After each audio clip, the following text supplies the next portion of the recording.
Arithmetic के important question. The difference of two number is 20% of the larger number. If the smaller number is 20, the larger number is. ठीक है, 20% of the larger number बोला है, 20% का fraction value होता है 1/5. अब यहाँ बात दो नंबर की हो रही है, एक लार्जर नंबर की और एक स्मॉलर नंबर की, तो दोनों को लिख देते हैं. Larger number, smaller number. Larger और स्मॉलर नंबर का डिफरेंस बोला है. लार्जर नंबर के आगे 5, स्मॉलर के आगे 2 number is 20% of the larger number. ठीक है, ये डिफरेंस है. 5 में से गया 4, ये 4 आ जाएगा. The smaller number is 20. अच्छा, ये 4 की वैल्यू दी हुई है क्वेश्चन में 20, तो 1 यूनिट की वैल्यू हो गई 5 की. तो लार्जर नंबर बताना है. अब ये 5 को इस 5 से मल्टीप्लाई करेंगे, 25 आपका लार्जर नंबर आ जाएगा. ये आंसर है. नेक्स्ट क्वेश्चन करते हैं. A man who spend 66 2/3% of his income is able to save ₹1200 per month. His monthly expenses is. 66 2/3% का मतलब होता है 2/3 अपनी इनकम और उसका एक्सपेंडिचर दिया हुआ है. ठीक है, इनकम और एक्सपेंडिचर दिया है, मतलब सेविंग हम लोग निकाल सकते हैं. Income is equal to expenditure plus saving. Income है हमारा 3, एक्सपेंडिचर है ये 2, और अगर सेविंग निकालना होगा तो 3 में से 2 माइनस करेंगे, यानी कि 1 हो जाएगा. और पूछा है, बताया क्या है, ये income is able to save 1200 per month, मतलब 1 की वैल्यू क्वेश्चन में दी हुई है 1200, 1 यूनिट की वैल्यू. और हमको एक्सपेंसेस निकालना है ये इस 2 की. 2 इंटू 1200 कर देंगे तो 2400 आ जाएगा हमारा एक्सपेंसेस. ये है आंसर. नेक्स्ट क्वेश्चन करते हैं. When 3000 is added to a number it become 211.11%. ठीक है, अब इसको सॉल्व कर देते हैं. बस ये निकालना हमारा काम है, बाकी तो इजी है. 211.11%.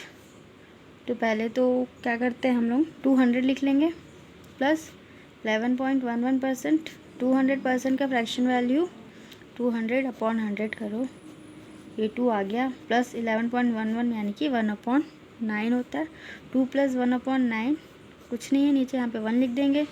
क्रॉस मल्टीप्लाई, 9 2 18 प्लस 1/9 यानी कि ये होगा 19/9. अब सारा काम इस 19/9 के सामने ही करना है हम लोगों को.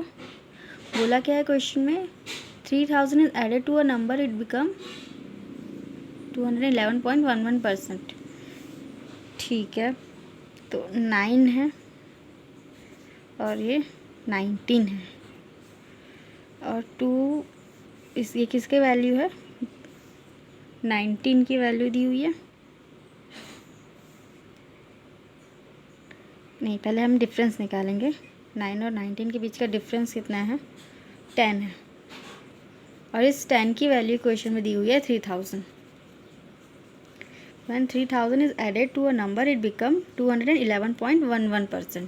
ठीक है, तो हम लोगों ने निकाला फ्रैक्शन वैल्यू 19.9, 19/9, 19 और डिफरेंस है 10, और इस 10 की वैल्यू दी है क्वेश्चन में 3000, क्योंकि ऐड करने के बाद में आया है.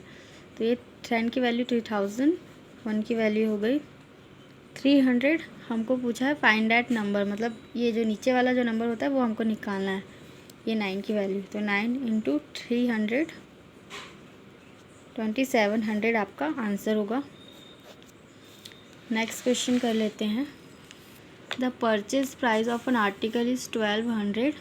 The profit is 23.33% on this. What will be the selling price. अब ये मेन काम तो यही 23.33% को निकालना. तो 20% लिखेंगे प्लस 3.33%. 20% की फ्रैक्शन वैल्यू होती है 1/5. 3.33 क्या होता है, 33.33 तो हमको पता है 1/3 होता है, और ये 3.33 को 1/30.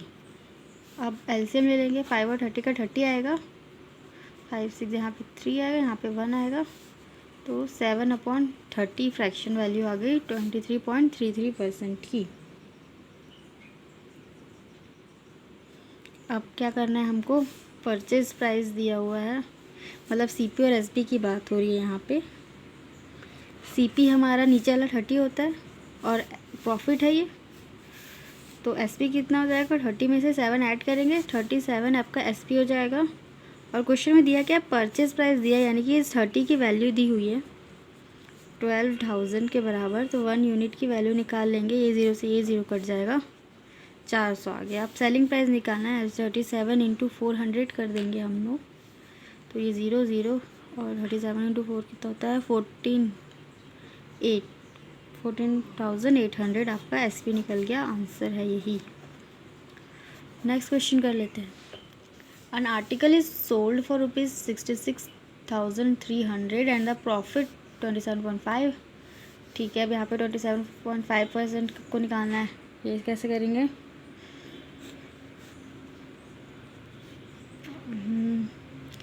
25% प्लस 2.5%, 25 और 2.5 ऐड करेंगे तो 27.5 आएगा। 25 की वैल्यू हमको पता है 1/4 होती है, और 2.5 1/4 तो रहेगा ही, प्लस यहाँ डेसिमल लगा हुआ है तो नीचे एक 0 हो जाएगा। एलसीएम 40 है, यहाँ पे 10 आ जाएगा, यहाँ पे 1 आ जाएगा, 11/40 फ्रैक्शन वैल्यू आ गया। बात वही कर रहा है वो, सीपीएसपी की ही बात कर रहा है, सोल्ड फॉर ₹66,300, तो सीपी इधर लिख देंगे, एसपी इधर लिख देंगे, सीपी 40 होगा। प्रॉफिट हो रहा है इसमें भी, तो ये जुड़ जाएगा, 40 में से 11 जोड़ेंगे, 51 आ जाएगा। और वैल्यू किसका दिया हुआ, सेलिंग प्राइस का 51 की वैल्यू दी हुई है 66,300, 1 यूनिट की वैल्यू, डायरेक्ट ये 3 से कट जाएगा, 51 3 कटेगा कि नहीं कटेगा, नहीं कट, 51 1 51, 5 3 तो 1 यूनिट की वैल्यू 300 आ गई। सीपी निकालना है तो 40 इंटू 1300 कर देंगे हम लोग, 1 2 3 52,000 आंसर है। नेक्स्ट क्वेश्चन कर लेते हैं। An article is sold at ₹46,000 and made a profit of 15%. Find the cost price। ठीक है, एक तरीका तो ये है, 46,000 में बेचा उस सामान को, 46,000 लिख देंगे, प्रॉफिट हो रहा है, प्रॉफिट नीचे जाएगा, इंटू 100 कॉस्ट प्राइस आ जाएगा 40,000। सेकेंड मेथड है जो अभी तक हम लोग कर रहे हैं, 15% की फ्रैक्शन वैल्यू निकाल लेते हैं, 15/100, अगर नहीं पता है तो 5 दिए 15, 5 3/50, 3/20 आ गया फ्रैक्शन वैल्यू। सीपी लिख देंगे, एसपी लिख देंगे, सीपी में ये नीचे वाला जाएगा, ये 20 सीपी हो गया, 15% प्रॉफिट हो रहा है तो 20 में से 3 जोड़ देंगे, 23 आ जाएगा। 23 की वैल्यू दी हुई है 46,000 की, 1 यूनिट की वैल्यू आ जाएगी 2,000। सही कर रहे हैं ना, 2,000। और अब सीपी निकालना है हमको, इस 20 की वैल्यू, 20 इंटू 2,000, 40,000 आपका आंसर है। या जो भी आपको एग्ज़ाम टाइम में क्लिक करे, या ये मेथड या ये मेथड, कोई सा भी लगा सकते हैं, दोनों ही इजी है। अब पूछा है 10 years ago the ratio of the age of Sohan and his father was 1:5। 10 साल पहले की बात कर रहे हैं, -10।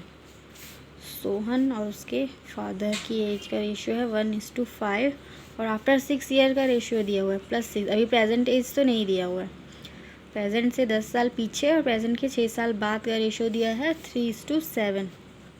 अब हमारा यहाँ पे काम होता है, दोनों का डिफरेंस, 5 में से 1 गया 4 है, 7 में से 3 गया, यहाँ पे भी 4 ही है, मतलब डिफरेंस तो सेम ही है, तो कुछ करने की ज़रूरत नहीं है। अगर डिफरेंस सेम नहीं होता तो हम सेम करते, 1 से 3 बढ़ गया, 5 से 7 हो गया। 2 यूनिट की वैल्यू क्वेश्चन में दे दी गई है 10 + 16, 10 + 6 = 16। 1 यूनिट की वैल्यू हो गई 8।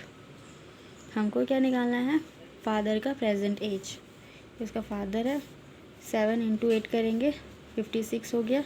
ये दिया हुआ है 6 साल बाद का एज, हमको माइनस करना है, प्रेजेंट एज चाहिए, तो -6 करेंगे, 50 ईयर्स आंसर है। इजी था ये।